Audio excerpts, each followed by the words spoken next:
Buenos días. En primer lugar, un agradecimiento a todas las entidades organizadoras de este gran evento y en particular al Tribunal Electoral y al hoy Instituto de Estudios Democráticos del Tribunal. Para empezar, deberíamos, a mi juicio, ponernos de acuerdo en las nociones y en los conceptos claves que forman parte de la reflexión fundamental de este panel. Y lo primero que tal vez deberíamos recordar es qué es la investigación académica y cuál es su importancia para los procesos de formación política y capacitación electoral. La investigación académica podemos entenderla con Rodrigo Barrantes, que busca la verdad por medio del método científico. Toda investigación surge de una insatisfacción vital o intelectual. El punto de partida de toda investigación académica o científica es cuando existe claramente un problema identificado, una duda o una circunstancia que, como dice el texto, dificulta la consecución de un fin, de un propósito o de un objetivo. Las ciencias sociales en particular tratamos con dos tipos de problemas. Problemas de conocimiento, que resolvemos a través, o pretendemos hacerlo a través de la teoría y de la epistemología, pero fundamentalmente, y quiero que en esto marcar un particular énfasis, atendemos y pretendemos resolver o contribuir mediante la investigación a resolver problemas prácticos, problemas sociales sustantivos, materiales, histórico-concretos. De modo tal de que quizás, así lo he entendido, este foro, este panel, este encuentro plantea una problemática que es la siguiente: ¿cómo y por qué es importante vincular la investigación académica a la agenda de reformas y políticas públicas electorales? Hay que entender entonces la investigación como un elemento innovador para producir conocimientos que mejoren las políticas públicas y la toma de decisiones en materia electoral. La investigación es o debería ser un complemento y una guía para fortalecer, mejorar, profundizar los propósitos de capacitación electoral, como dije, y de formación política cívica democrática que realiza desde su fundación el hoy, repito, Instituto de Estudios Democráticos y por tanto la gobernanza electoral encabezada por el Tribunal Electoral de la República de Panamá. ¿Qué entendemos por gobernanza electoral? A mí me parece que para efectos del encuentro resulta ilustrativa esta definición de gobernanza electoral que hace el proyecto de reformas electorales de la Organización de Estados Americanos. Dice que se entiende por gobernanza electoral a la composición directiva.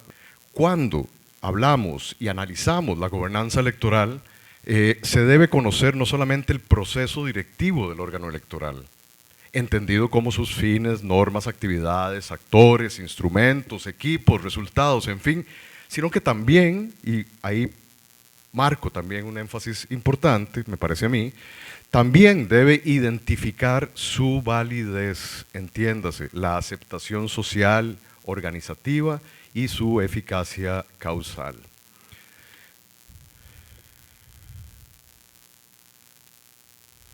La gobernanza entonces supone dos aspectos importantes. Por un lado, una dimensión, una perspectiva institucional que alude a los fines y valores que se requiere realizar, reafirmar o expandir, y otra dimensión que es la estrictamente gerencial o propiamente gerencial, que se refiere a las funciones, los actores, yo agregaría agencias, las capacidades, los instrumentos que aseguran que las actividades tengan como resultado la realización de los fines o la afirmación de esos valores.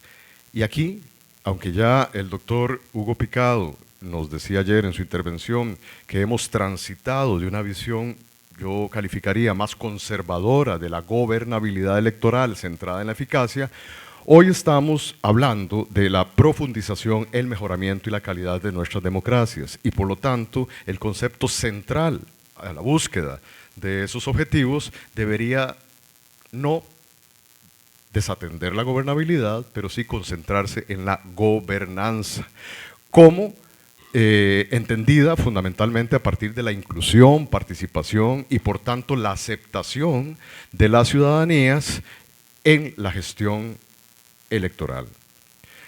La gobernanza alude más allá de la legalidad a la legitimidad social sustantiva y por eso también refiere a la capacidad del régimen y del sistema electoral para adaptarse, responder y proponer a las condiciones del entorno que, como bien explicaba ayer el doctor Salvador Romero, ha sido cambiante y muy dinámica fundamentalmente a partir de las 3 últimas décadas en nuestros regímenes democráticos. Hoy tenemos condiciones enormes de diversidad y pluralidad, algunos dirían de multiculturalidad al interno de nuestras sociedades, que requieren y plantean nuevas demandas al sistema político y en particular al régimen electoral para ser incluidos, para participar, para mejorar su participación y su representación política. Vivimos en los que algunos llaman, algunos autores, ciudadanías digitales con la intervención absolutamente ineludible de nuevas tecnologías como las redes sociales y las, repito, nuevas tecnologías de información, y esos son quizás los principales retos y desafíos que deberíamos estar entendiendo hoy en nuestros regímenes electorales. ¿Cómo responder frente a esas situaciones? Y es, a mi juicio, importante entonces entender que la investigación debería participar decididamente en el diseño, pero yo incluso voy un poco más allá, no solamente en el diseño, sino también en la implementación, ejecución y evaluación, eventualmente meta-evaluación de los resultados de las políticas públicas en materia electoral. ¿Y qué es la política pública? Bueno, me parece importante recordar que las políticas públicas constituyen una respuesta. Es una respuesta a un problema que, como dijimos, un problema público que refleja a su vez un problema social cambiante que se ha articulado mediante o a través de algunos mediadores, como los partidos políticos, hoy los nuevos movimientos sociales, los medios de comunicación tradicionales y alternativos, etcétera, etcétera, para debatirse posteriormente en el proceso democrático de toma de decisiones. La investigación, repito, debería orientarnos hacia un camino más seguro para tomar decisiones que mejoren la calidad de nuestros procesos electorales. Hay que recordar entonces que la política pública está inmersa en un ciclo que parte de el surgimiento o el resurgimiento, puede ser un problema antiguo también, de un problema, de la percepción de parte de agentes y agencias, actores privados y públicos sobre ese problema, la inclusión necesaria de ese tema en la agenda gubernativa o pública y la decisión y adopción de programas generalmente legislativos que están dirigidos a atender esa problemática y a resolver esa situación.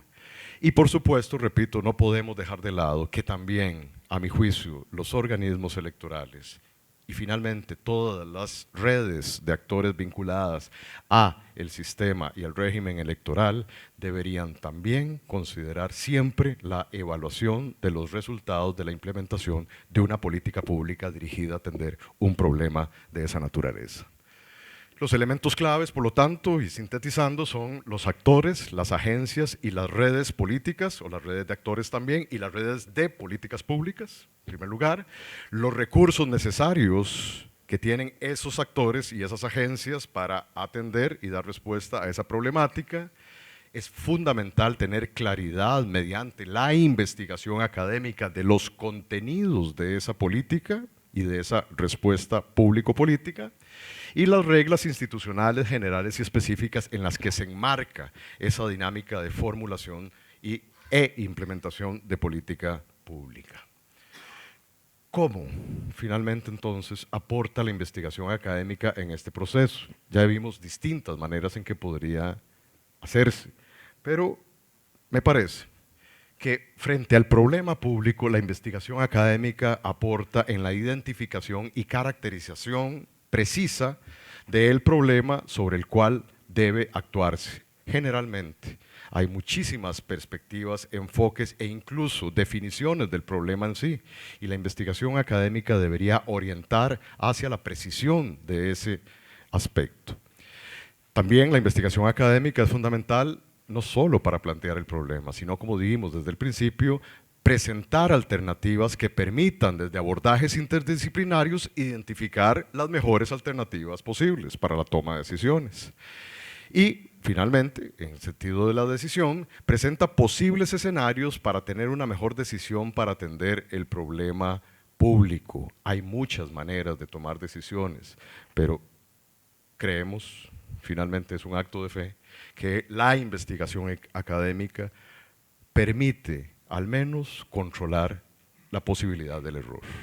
Y eso es justamente la característica de la ciencia. No solo existe el conocimiento científico, por supuesto que no, pero es, a nuestro juicio, el camino más seguro hacia la búsqueda de eso que llamamos de manera específica la verdad.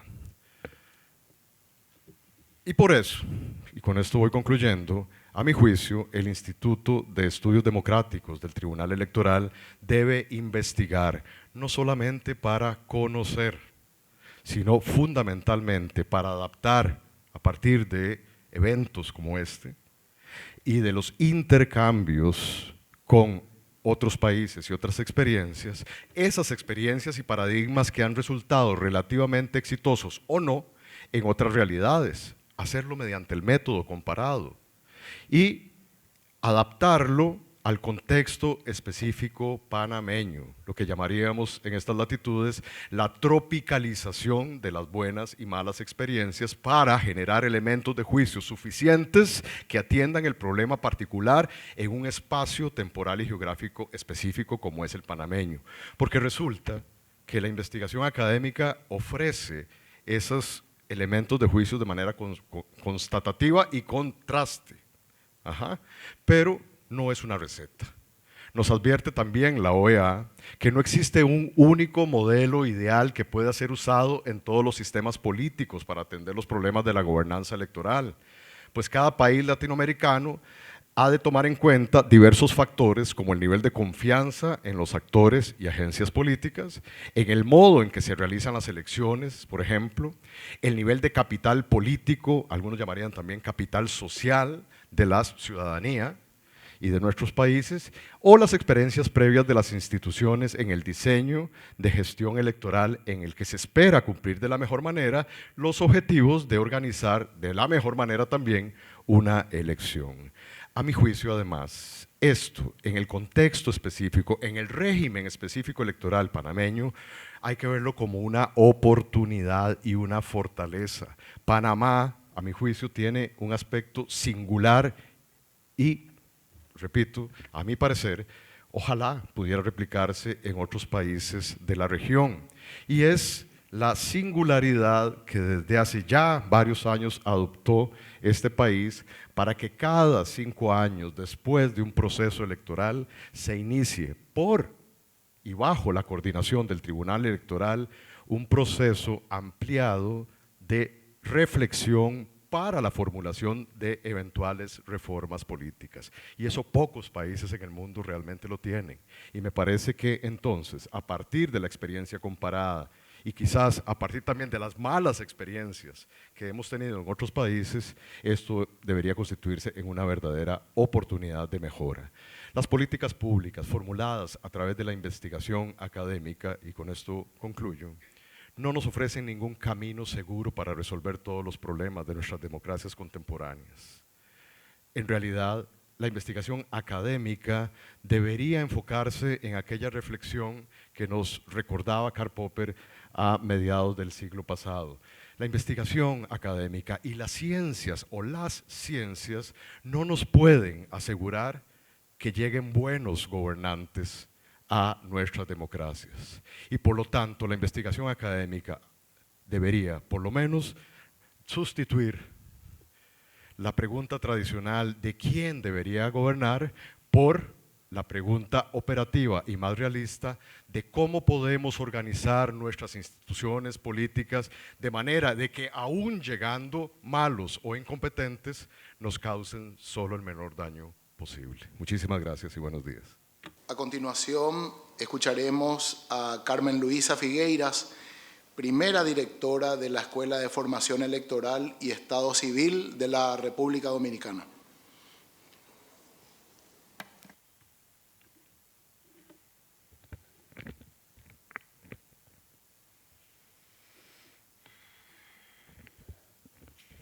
Muchas gracias. Muy buenos días. Quiero que sean mis primeras palabras para agradecer al Tribunal Electoral de Panamá la invitación y manifestarme nuestro deseo desde la Junta Central Electoral y la Escuela de Formación Electoral y del Registro Civil y del Estado Civil de la República Dominicana, nuestro deseo de que este sea el primero, pero no el último espacio para compartir con todos y todas ustedes nuestras ideas y consideraciones. El tema sobre el cual se nos ha pedido presentar nuestras reflexiones está referido a la importancia de la investigación académica para el diseño de políticas públicas y para la gobernanza. Trabajar este tema nos requiere explorar un poco de qué se trata la gobernanza, cómo se distancia de otros conceptos relacionados, fundamentalmente del concepto gobernabilidad, y cuáles son aquellas especificidades que la hacen meritoria en términos de colocar la investigación académica a su servicio. Para ello, será necesario ver sus antecedentes en la noción de gobernabilidad que fungió como referente conceptual previo. El concepto de gobernabilidad ha estado presente de manera regular por décadas en el lenguaje de las ciencias políticas, referido fundamentalmente a la capacidad de los gobernantes para mantener la conducción de las sociedades desde las estructuras políticas y administrativas del Estado en un marco de respeto, es decir, tratando de alejarse de posiciones y situaciones de represión y maniobrando en el arte de mantener la estabilidad, evitando crisis sociales periódicas. En este sentido, la estabilidad institucional y política y la satisfacción de la sociedad a través de los servicios a partir de la expresión de la voluntad de los electores, en el caso de los sistemas políticos, es parte constitutiva del concepto de gobernabilidad. La noción contraria, la ingobernabilidad, desdice de todo lo anteriormente señalado. La gobernabilidad entiende al Estado como agente central en la conducción de la sociedad. Así, su preocupación se centra en la capacidad del gobierno para gobernar, con la sociedad como entidad a ser gobernada y administrada.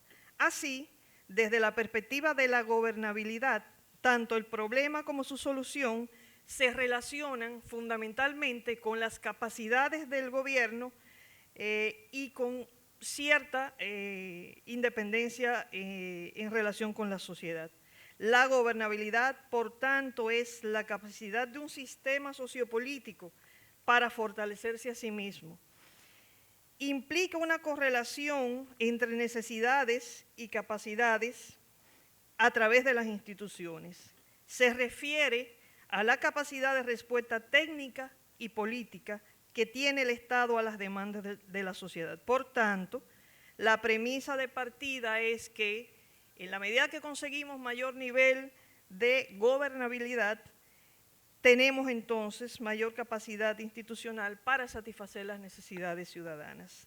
El énfasis de la gobernabilidad ha estado, por tanto, puesto en la capacidad de los gobiernos para controlar de manera eficaz las estructuras políticas y económicas que habían emergido fundamentalmente relacionadas o derivadas de los llamados estados benefactores.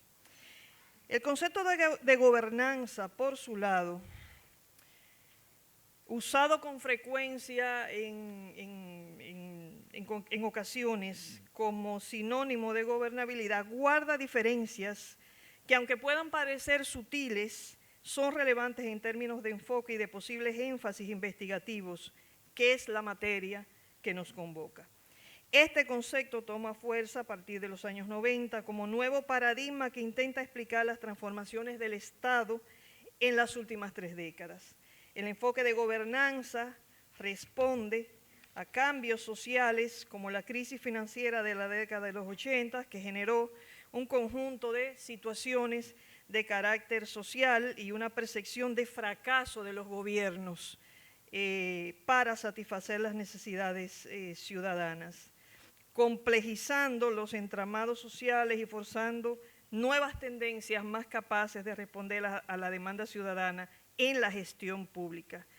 La interpretación del concepto de gobernanza no ha sido monótono, por llamarlo de alguna manera, ha venido sufriendo cambios y se ha ajustado a las necesidades actuales, cambios graduales a través de los últimos años, y hoy día se entiende más en las siguientes acepciones, algo así como la pauta o la estructura que emerge de un sistema sociopolítico como resultado conjunto de los esfuerzos de interacción de todos los actores intervinientes, o una interpretación similar, un nuevo método de gobierno que sugiere tomar decisiones colectivas bajo modalidades participativas de gestión, o la forma en que se conduce una sociedad y se organiza la acción colectiva para el logro de objetivos comunes, con la participación de actores tanto gubernamentales como privados o de la sociedad civil.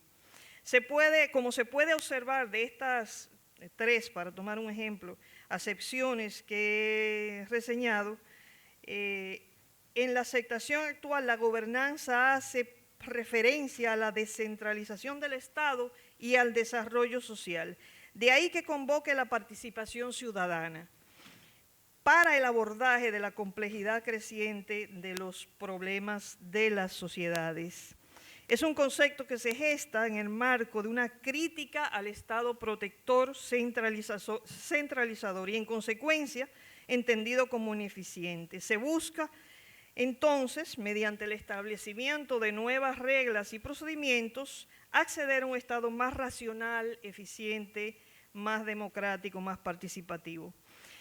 Parte el concepto de gobernanza del reconocimiento de que los gobiernos no disponen de las capacidades necesarias o suficientes para la resolución de todo el abanico de necesidades y problemas sociales existentes.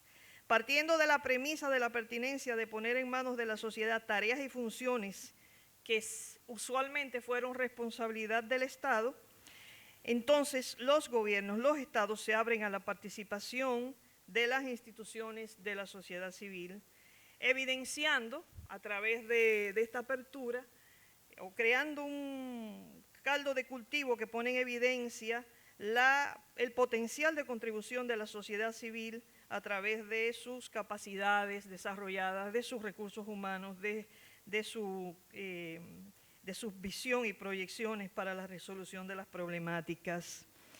La oportunidad de participación abre la puerta al empoderamiento de la sociedad civil, sobre todo a la participación de algunos grupos que tradicionalmente se han encontrado poco representados o escuchados, las mujeres, los envejecientes, algunos grupos étnicos, etc. La gobernanza da cuenta, por tanto, de la multiplicidad de los actores estatales, sociales y privados en la vida pública y el modo en que se articula la acción colectiva y conducción social en el diálogo entre estos actores. En tal sentido, se ocupa de cómo se da el juego de poder, así como las relaciones entre gobernantes y gobernados y entre los distintos sectores. Así, la gobernanza es un modelo que aspira a un mayor diálogo y negociación en el ejercicio del gobierno, en el cual gobernados y gobernantes establecen una relación más horizontal. Esta requiere mayores espacios y voluntades de parte del Estado, así como participación, involucramiento y ejercicio de la ciudadanía, teniendo como resultado políticas públicas consensuadas y con mayor grado de legitimidad. Esto nos lleva a las políticas públicas.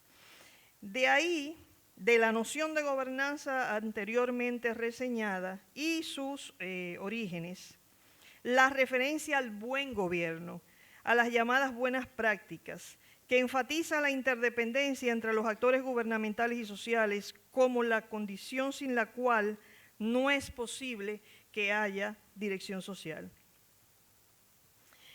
Y en la medida que la gobernanza se caracteriza por ser producto de los acuerdos entre la sociedad y el poder, utilizando métodos que garanticen reglas donde todos ganan, esta se ha relacionado con la aparición de una nueva gestión pública, en la que los procesos nacionales de decisión se deben volver cada vez más permeables o accesibles a la influencia de actores internacionales, nacionales, locales, regionales.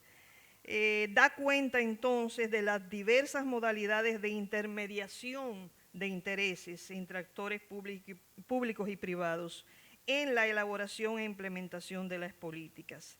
Se espera que a través de este proceso de elaboración de las políticas, fundamentado en la colaboración, el consenso y la participación de distintos actores, se mejoren los resultados y rendimientos de las políticas mismas.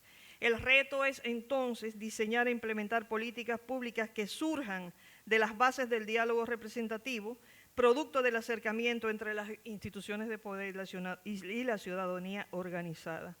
De esta manera, entonces, el conglomerado social debe hacerse presente en la determinación de la agenda pública a través de la exposición de demandas legítimas, lo que debe a la vez reflejarse en las agendas de investigación, con miras al aporte de la información necesaria para la toma de decisiones en lo que a políticas públicas se refiere.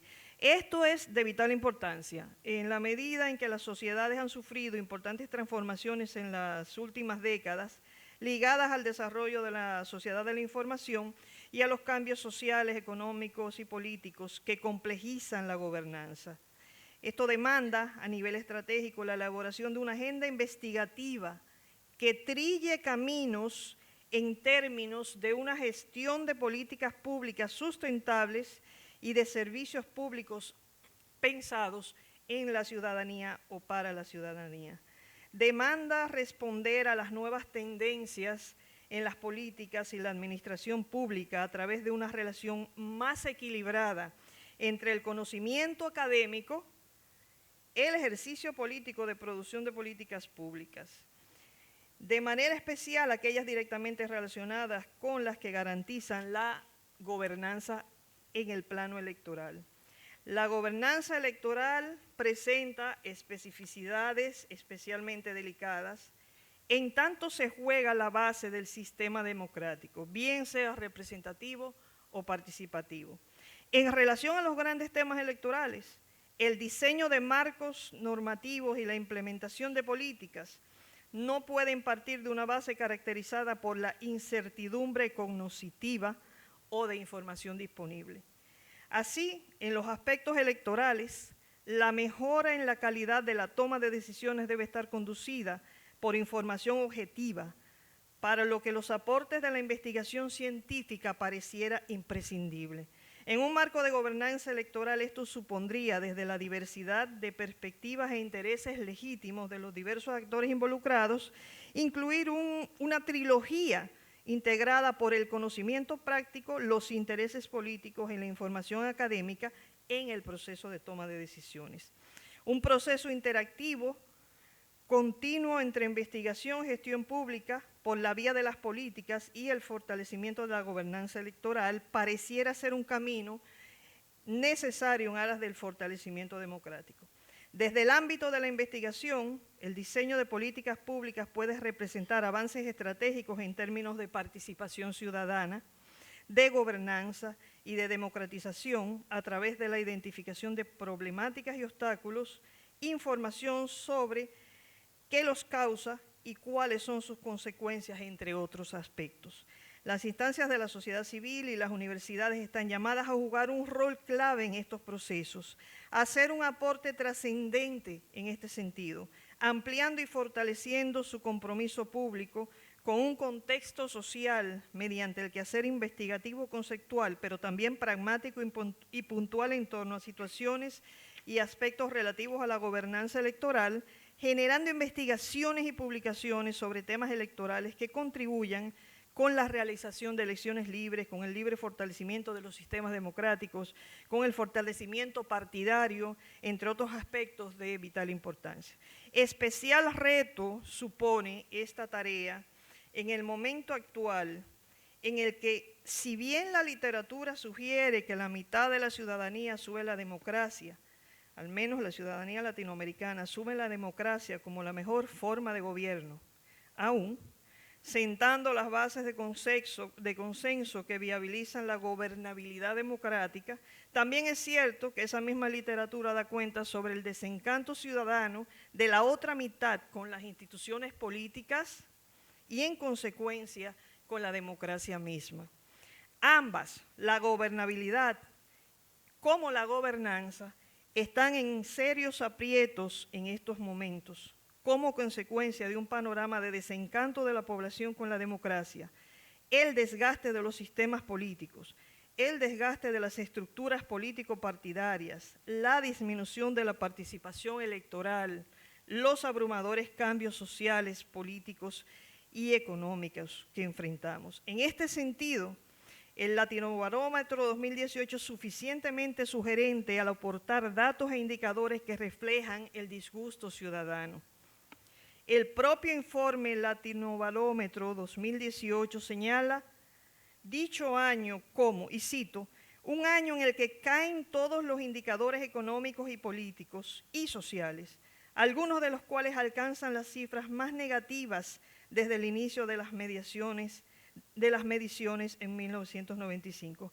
Ya en su exposición del día de ayer, el señor Otaola, director de IDEA Internacional, aportaba algunos datos y estadísticos referentes al Latinobarómetro, así como el señor, olvidé su nombre, excúsame, allá, tanto que me lo encontré en el ascensor y tanto que le piropeé su exposición. Así es la vida. Salvador, perfecto. Este desencanto ciudadano no nos queda más que asumirlo en positivo, no nos queda más. En positivo como reclamos a ser atendidos, provenientes de nuevas conciencias cívicas, retos ante los cuales hay que responder con determinación. Quizá nunca como ahora es necesaria la producción de información de conocimientos, de data resultante de la investigación académica conceptual y pragmática, contextual comparada. Quiero, sin embargo, antes de finalizar, dejar sobre la mesa 3 señalamientos en términos de retos a enfrentar.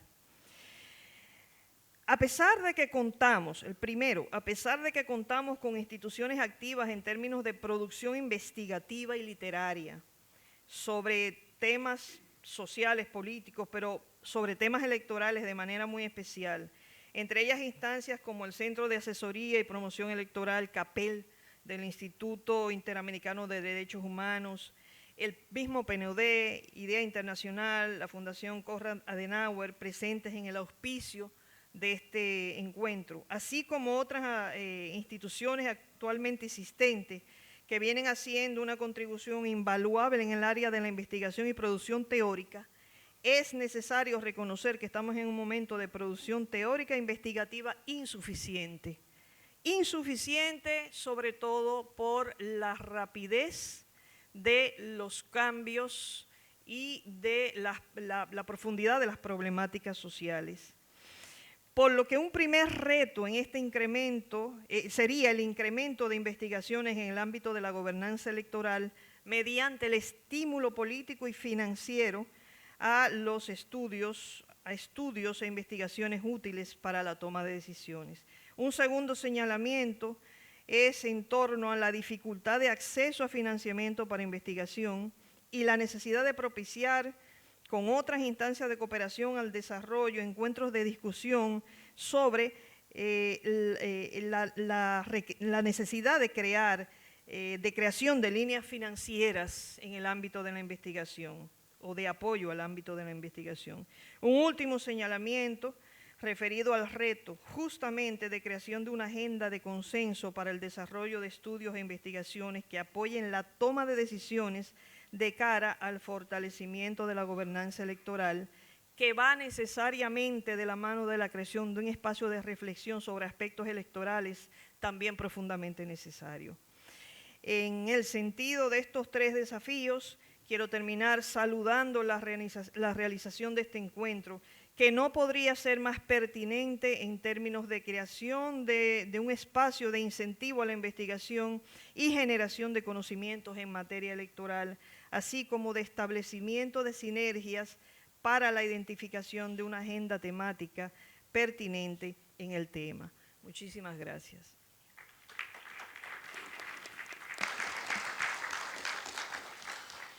Muchas gracias, señora Carmen. Bueno, a continuación, en este último panel, escuchamos a Paula Suárez, relatora del despacho de la Cámara Nacional Electoral de la República Argentina. Adelante. ¿Qué tal? Muy buenos días a todos y a todas. En primer lugar, agradecer la invitación del Tribunal Electoral de Panamá y al Instituto de Estudios Democráticos, que tan generosamente ha invitado a la Cámara a participar de este debate, tanto en lo social, académico, como en lo político. También saludar y agradecer a los organizadores en general, porque verdaderamente nos han recibido con una calidez y una generosidad digna de destacar. Bien, el panel que nos toca hoy es un tema central, entiendo. La importancia de la investigación académica para el diseño de políticas públicas y la gobernanza electoral.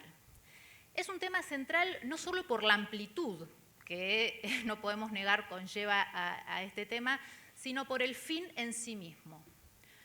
Creo que esto es generalizado en todos los países, lo que se conoce como el proceso de implementación o de elaboración de políticas públicas en cualquier materia. En este caso nos convoca la materia electoral. Es un fenómeno muy complejo, multidimensional, con la intervención de actores estatales, no estatales, pero lo cierto es que, y afortunadamente, cada vez más los institutos de investigación o los think tanks han ganado terreno en el hecho de poder acercar conocimiento a los verdaderos responsables de la elaboración y de la implementación de políticas públicas en materia electoral. En cuanto a la Argentina, concretamente, vengo a tratar de brindarles la experiencia desde el organismo electoral que integro, que es la Cámara Nacional Electoral, en mi carácter de relatora. En este sentido, la Cámara Electoral ha tenido un rol sumamente activo en lo que es políticas públicas en materia electoral.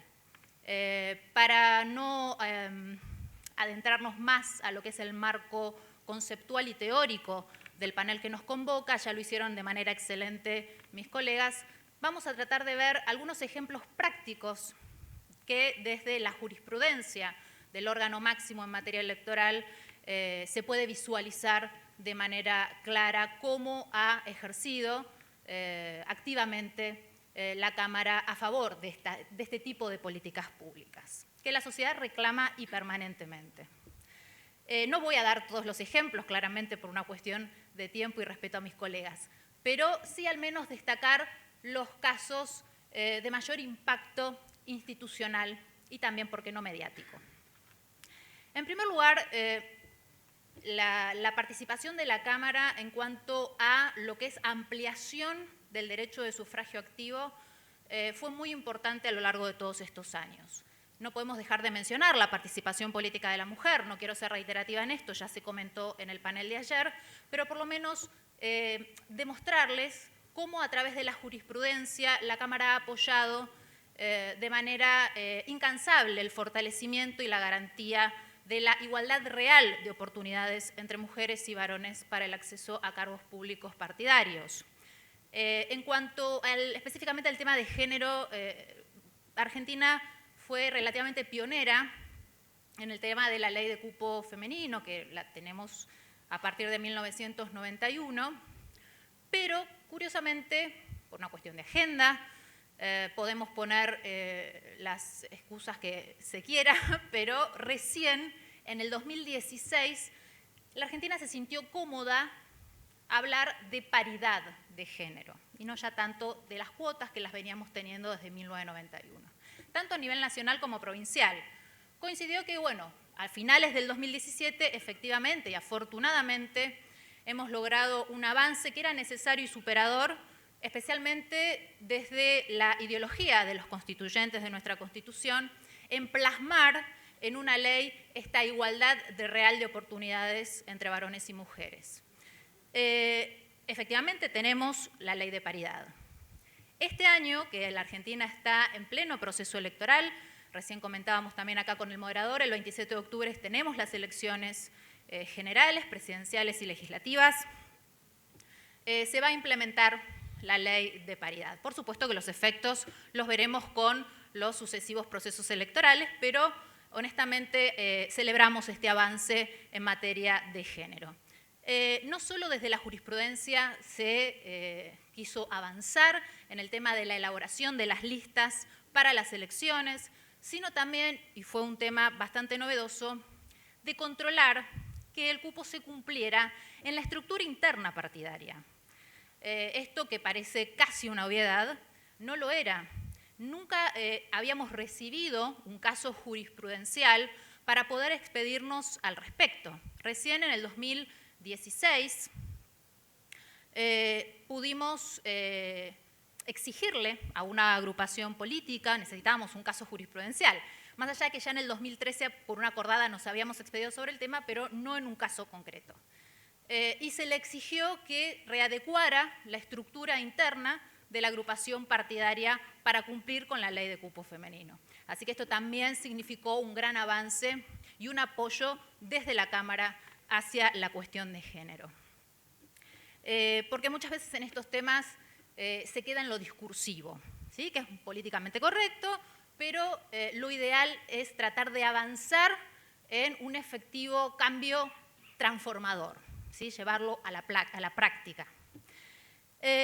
Otro tema fundamental en donde la Cámara Electoral siguió aplicando este tipo de políticas públicas que a veces no lo acompañaba el poder político, nosotros estamos en la órbita del poder judicial, tuvo que ver, y siguiendo con la ampliación de derechos políticos, con la posibilidad de que aquellos privados de libertad tuvieran la posibilidad de ejercer esos derechos políticos y convivir en lo que es la participación electoral. Esto fue en el año 2000, en el caso Miñone, donde efectivamente la Cámara Electoral declaró la inconstitucionalidad de uno de los artículos en que se encontraba vedada la posibilidad del ejercicio de los derechos políticos a este sector de personas. Por supuesto que a través de una investigación científica y académica profunda, en principios constitucionales, en instrumentos de jerarquía constitucional, pero fue un avance muy importante porque finalmente, gracias a esa jurisprudencia, en el 2003 tuvimos la ley que permitía efectivamente el ejercicio de los derechos políticos a las personas privadas de libertad. Porque uno como Poder Judicial declara la inconstitucionalidad de una norma, pero efectivamente, y como uno lo dijo en la sentencia, el Congreso de la Nación es quien, a través de una ley, tiene que crear el marco regulatorio. Entonces, bueno, lo pudimos obtener recién después de 3 años. En igual orden de consideraciones, se quiso hacer lo mismo con aquellos privados de libertad, pero con condena.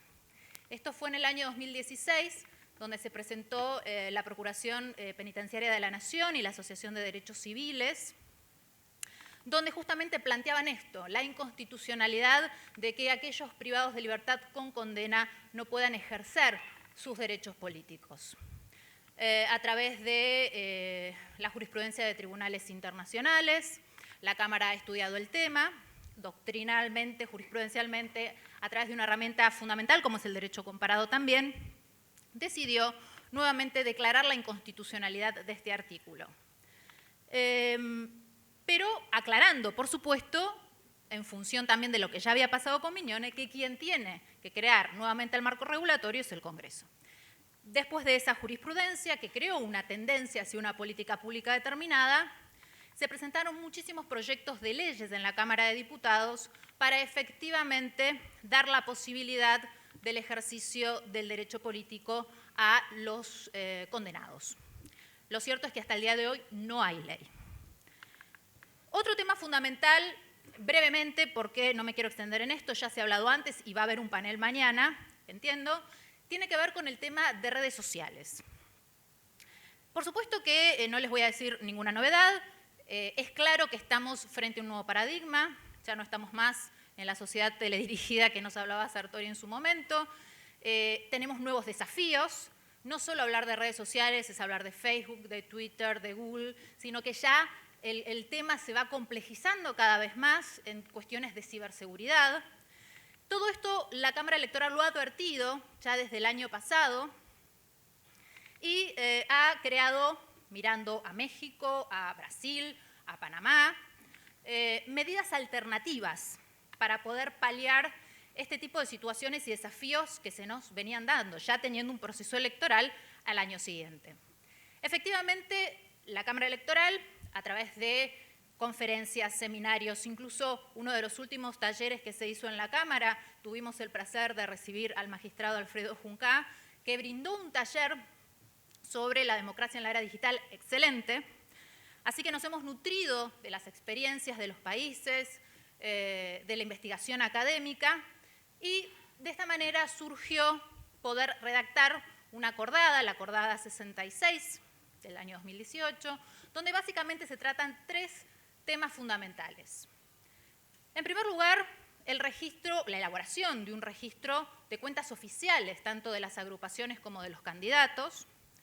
En segundo lugar, dar publicidad a los resultados de monitoreo de la propaganda en redes, que fue creciendo exponencialmente, claramente.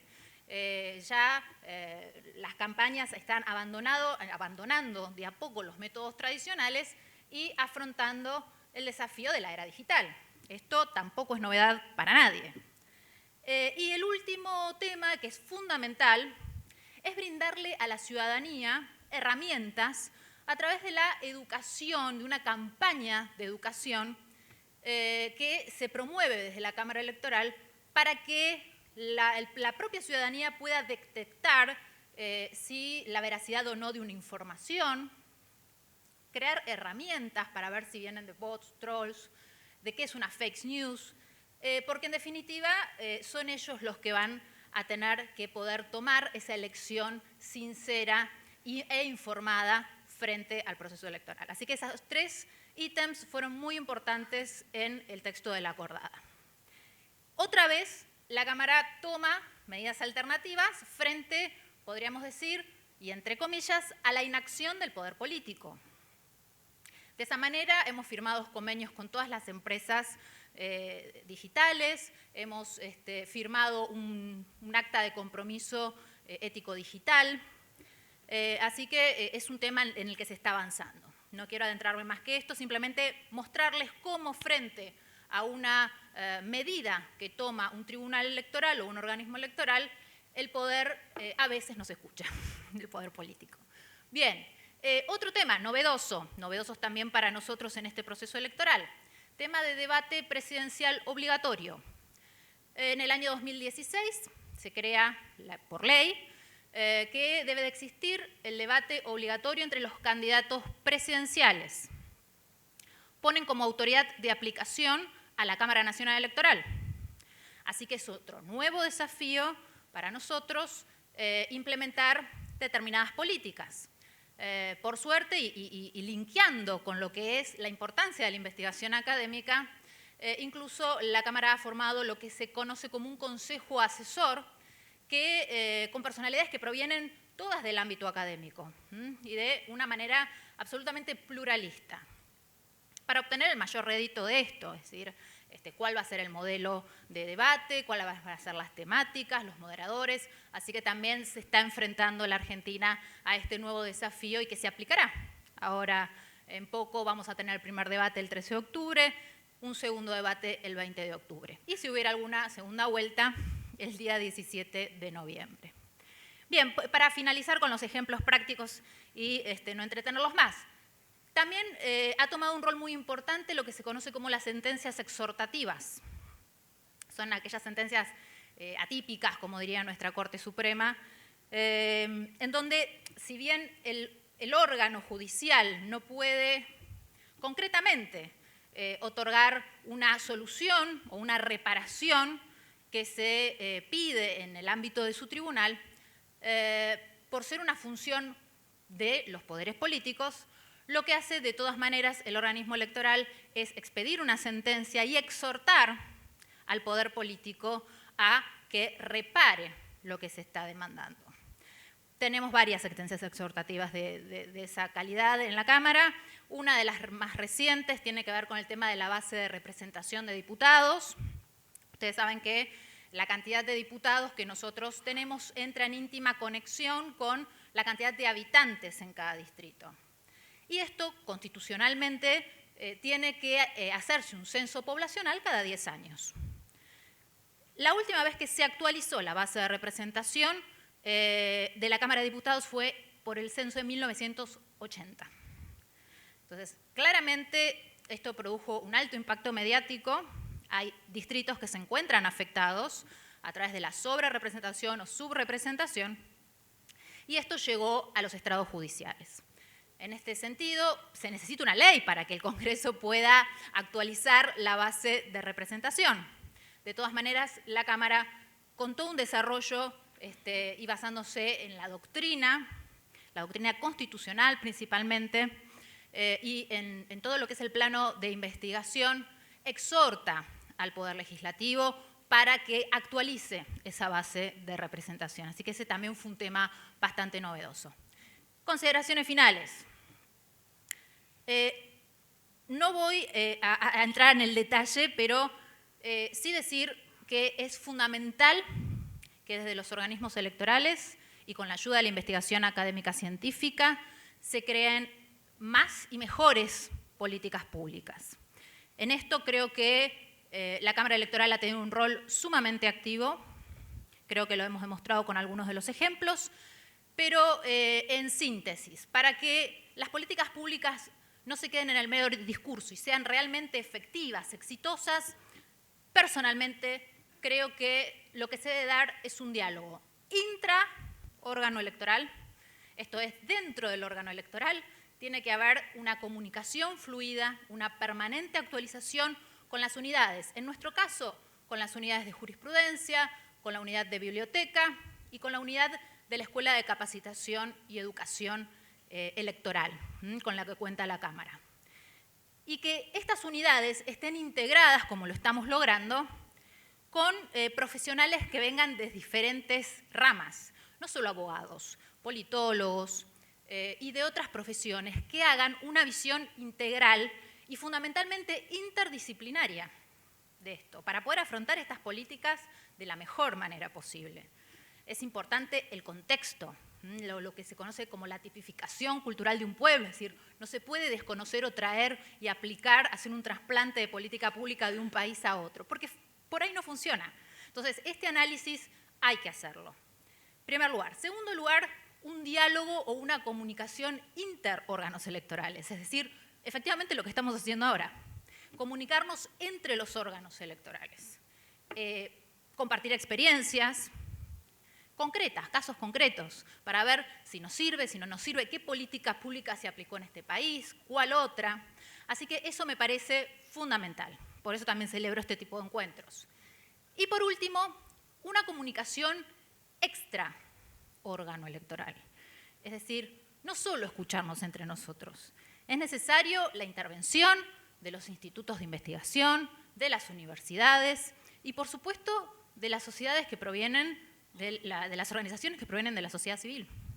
Entonces, creo que en el marco de esta especie de teoría de control que uno hace frente al éxito de políticas públicas, es la única manera, al menos en lo que a órgano electoral nos compete, de poder obtener efectivas e integrales políticas públicas.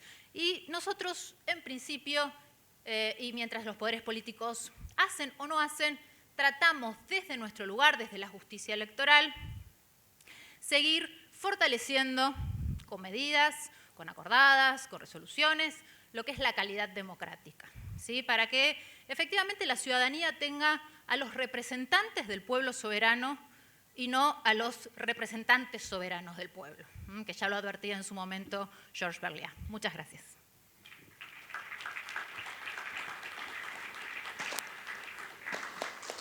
Muchas gracias, doctora Paula Suárez. Bueno, como moderador me gustaría comenzar en mi persona con una pregunta y luego ya ceder el uso de ellas a todos los participantes que quieran consultar algo a cualquiera de los panelistas. Cuando se me invitó a ser el moderador de este panel, aclarando que vengo del fuero penal, pero sí coincidiendo con los panelistas acá, venimos de la docencia universitaria, quería expresar una preocupación que primero la tengo como ciudadano y en segundo lugar como padre de hijos adolescentes. Me impresiona de sobremanera, por lo menos en mi país, Paraguay, cómo se va perdiendo en las escuelas secundarias, en los colegios secundarios, todo lo referente a la enseñanza de aquella antigua materia que la tenía, por lo menos yo en el colegio, de educación cívica.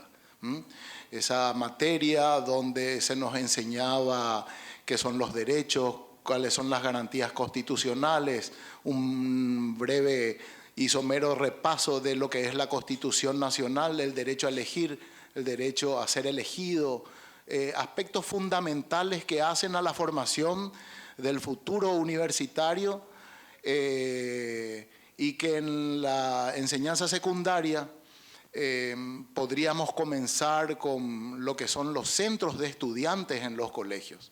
En mi país esa es importantísima.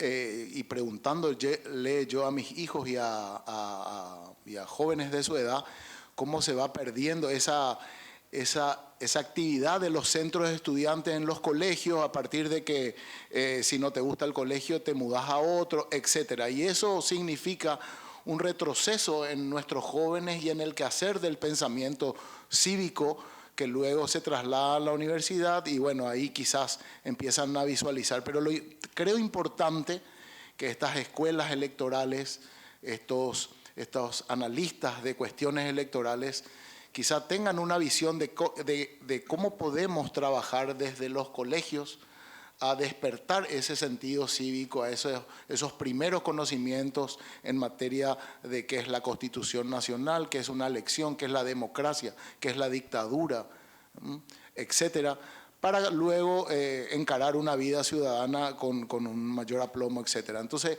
la pregunta básicamente es, desde las escuelas, acá tenemos una directora de escuela en materia electoral e investigadores sobre ese tema, ¿cuáles serían buenas prácticas sobre esa problemática a partir de una realidad que por lo menos creo que pueda pasar en varios países de los que estamos aquí?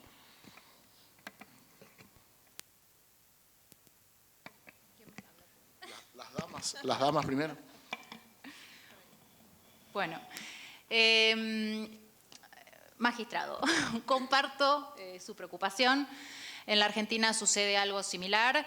La currícula o los programas en las escuelas es cada vez más deficiente en este sentido. Avanzan en otros aspectos, lo cual también es bueno, pero una asignatura o una materia como es la educación cívica o introducir a los jóvenes en lo que es la arena pública, es cierto que cada vez se ve menos.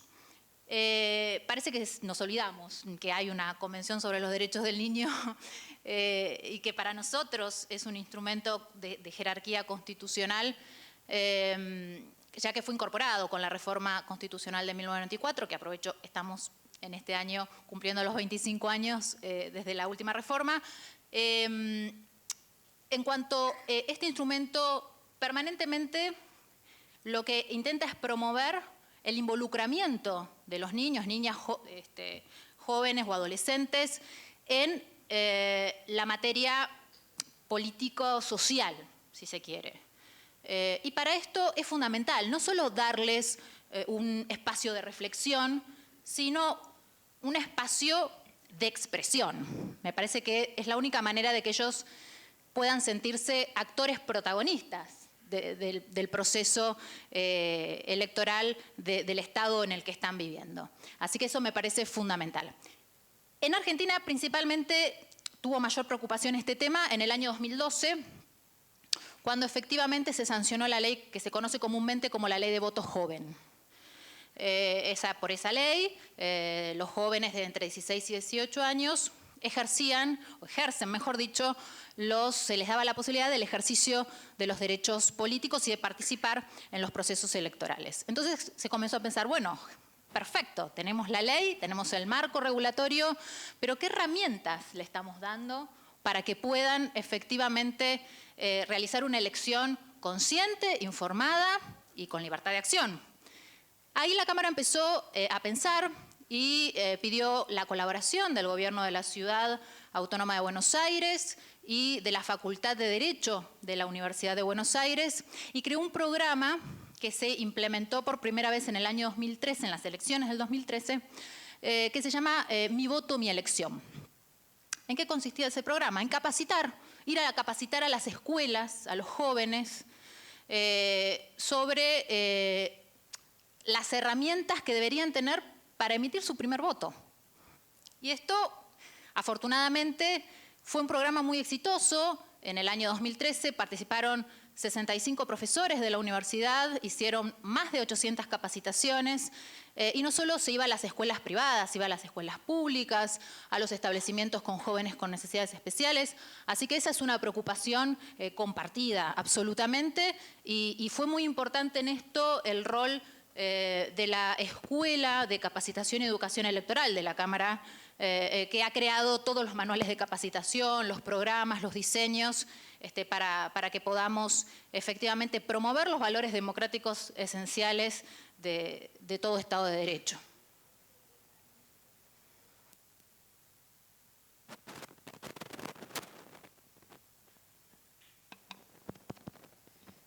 Sí. Usted ha puesto sobre la mesa en discusión un tema profundamente interesante y necesario de conversar. En la República Dominicana existió alguna vez algo que llamaban en el sistema público educativo y privado también, algo una materia llamada educación moral y cívica. Sí, quizás en la mayor parte de los países de América Latina, sí, existió en algún momento o existe aún. Me parecería interesantísimo saber cuántos países todavía conservan alguna forma de educación cívica en sus escuelas y colegios. Pero existió alguna vez en la República Dominicana una materia de esa naturaleza, moral y cívica. Hasta recuerdo el manual de moral y cívica que utilizábamos.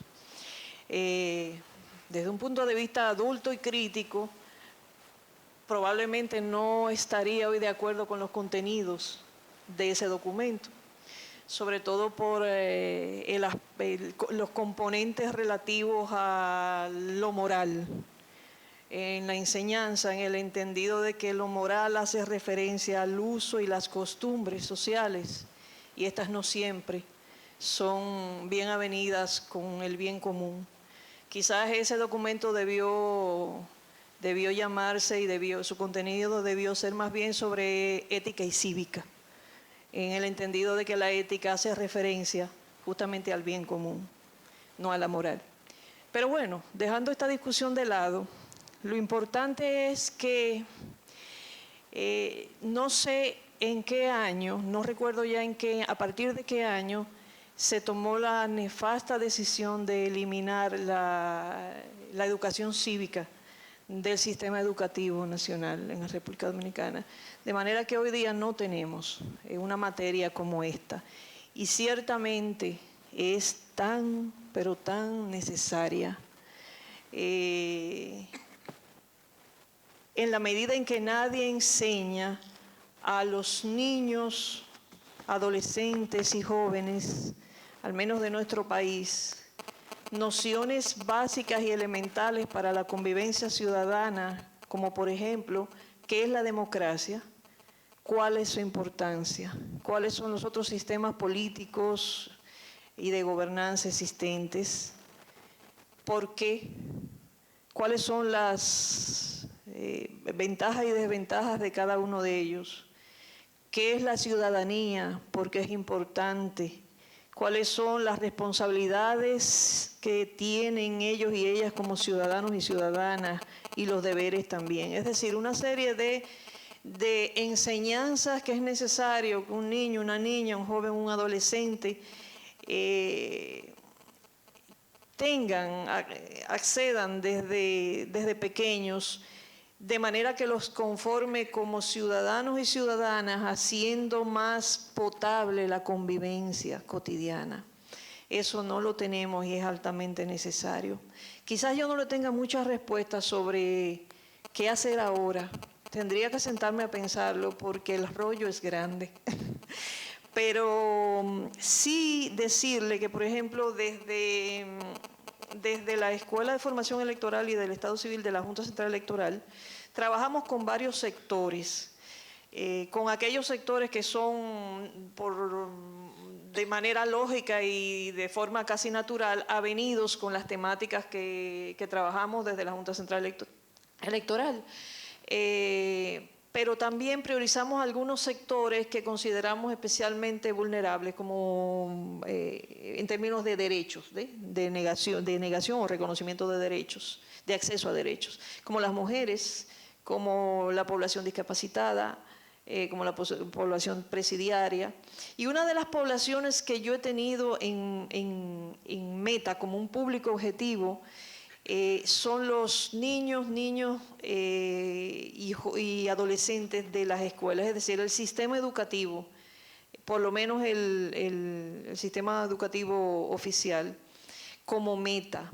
Pero es un trabajar con niñez y con adolescencia, eso es un trabajo muy delicado, porque justamente por sus edades. Entonces ahí hay unas complejidades que yo he querido ir abordando, ir preparando el camino de la escuela, de la EFEC, despacio, poco a poco, para cuando iniciemos ese trabajo, estar en capacidad de hacerlo, con todas las consideraciones que un trabajo con niñez y adolescencia requieren. Y la idea justamente es desarrollar programas educativos donde trabajemos con ellos vía procesos de capacitación, pero también de producción de materiales fáciles de entender, sencillos, prácticos. Trabajemos todas estas nociones que mencionaba antes, que es necesario ir trabajando con nuestros niños y nuestras niñas. ¿Qué es ser ciudadano? ¿Qué son las elecciones? ¿Por qué son importantes las elecciones? ¿Cuáles son sus derechos? ¿Cuáles son sus deberes? Ese tipo de cosas. Gracias por la sinceridad, doctora Carmen. Rosay, ¿algo que quieras?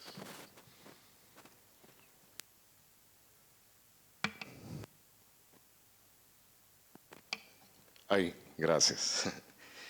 En el año 2007, recién iniciando un nuevo gobierno, en 2006, el ministro de Educación de mi país pensó y se planteó una pregunta similar a la que usted nos hace, Gustavo, y convocó a un grupo interdisciplinario en el cual tuve el privilegio de participar para que reformuláramos a partir de algunas reflexiones básicas cómo deberían ser, ojo que la pregunta es normativa, cómo deberían ser las personas ciudadanas en las democracias actuales como la costarricense. Lo primero que a mí se me vino a la mente fue cómo aprendí o cómo se me enseñó a mí la educación cívica. Y casi no recordaba absolutamente nada. Recordé, que era un resabio, y perdonen que se lo diga de esa manera, una colcha de retazos de lo que había quedado de las materias de historia y de estudios sociales, pero que no tenían ninguna relevancia práctica para resolver problemas inmediatos y cotidianos. Y ahí empezamos. Entonces, la primera pregunta fue cómo deberían ser nuestras ciudadanas y ciudadanos. Y claro, que pensábamos en un componente legal, formal, de desarrollo de capacidades para que tuviesen como fundamento en sus prácticas y en su convivencia diaria valores democráticos como la libertad positiva, la igualdad, la solidaridad, la tolerancia ante la diversidad, la inclusión del pluralismo, etcétera, etcétera, y que consecuentemente desarrollaran y respetaran los derechos humanos. Pero eso no era suficiente. Pensamos y redactamos un documento que sirvió de base para lo que después se llamó el proyecto de reformulación total de la educación primaria y secundaria en 3 ejes: ética, estética y ciudadanía. No me voy a referir a los 2 primeros, me refiero a la segunda, para contar esa experiencia. Pensamos que además de ese componente legal y formal, había un componente cultural, normativo y aspiracional absolutamente indispensable. Y dijimos entonces que además del fomento de esos valores y principios propios de cualquier democracia, deberíamos formar literalmente o promover los procesos autoformativos de personas que además desarrollaran capacidades que podían entenderse en términos generales como capital social, pero que fundamentalmente estuviesen orientadas a la generación de confianza interpersonal, de aprecio por los espacios de participación, aquí tengo parte de ese documento, y un sentido de pertenencia importante a la comunidad política.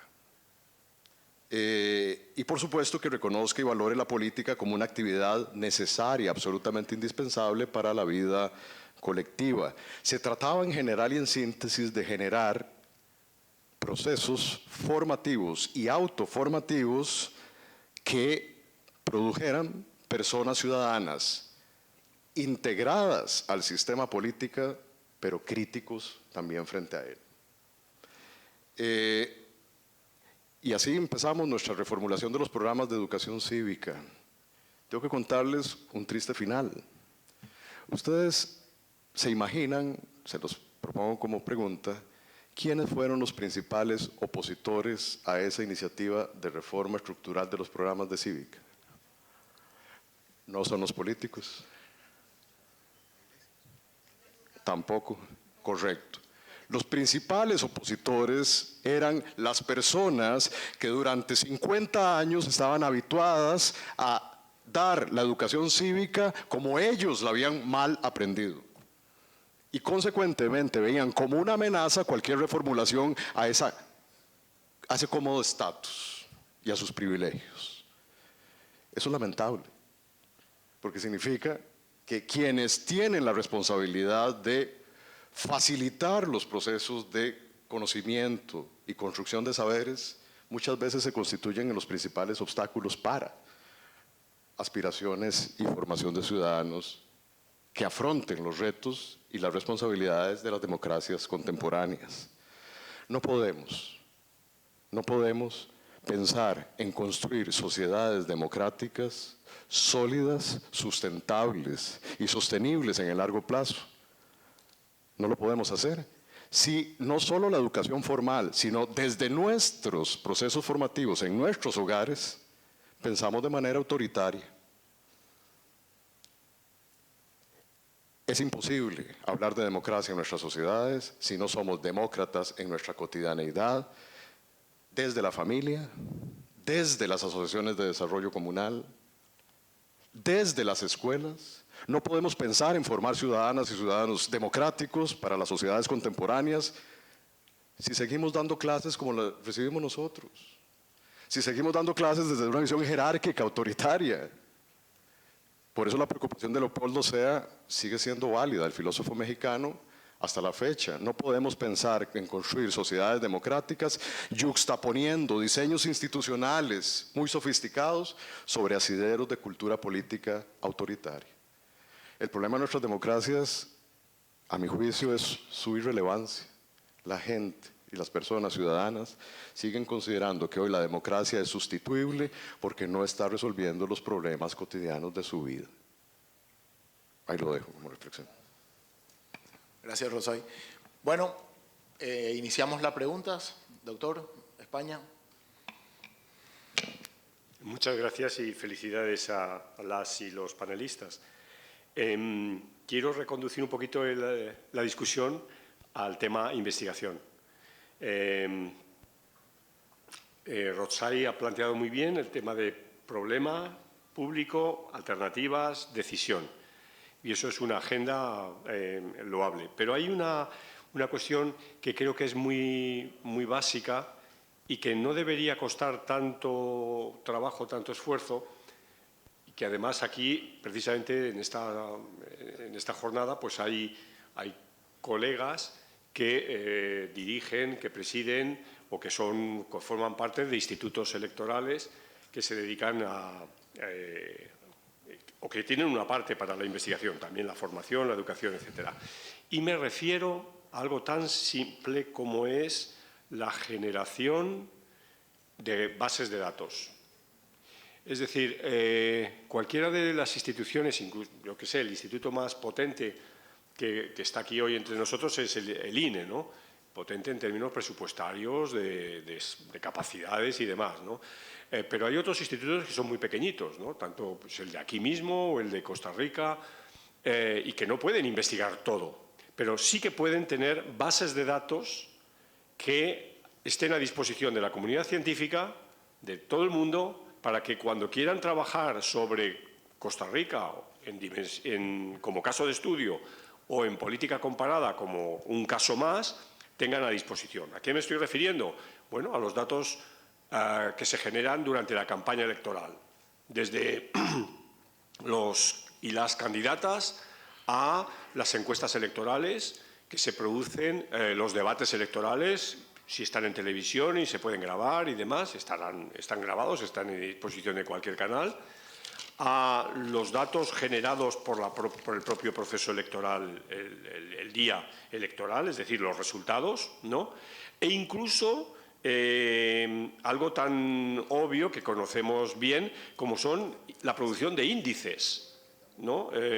Índices, yo qué sé, el famoso índice de número efectivo de partidos, de volatilidad, que cada investigador en cada universidad luego reproduce y se equivoca a lo mejor en un divisor, y esa equivocación es repetida una y otra vez por cientos de investigadores que usan eso como fuente de datos. Sin embargo, si el Instituto Electoral, el INE, tiene el índice del número efectivo de partidos de México, pues ese es el que se va a utilizar en todo el mundo. Y también como para capacidad de recoger encuestas, ¿no? Todas las encuestas de opinión que se hayan producido, que se hayan reflejado en la prensa, etcétera, recogerlas, ¿no? Yo creo que solo eso, que es un trabajo que no creo que sea excesivo, da un avance o permite un avance en la investigación electoral, ya digo, para el caso nacional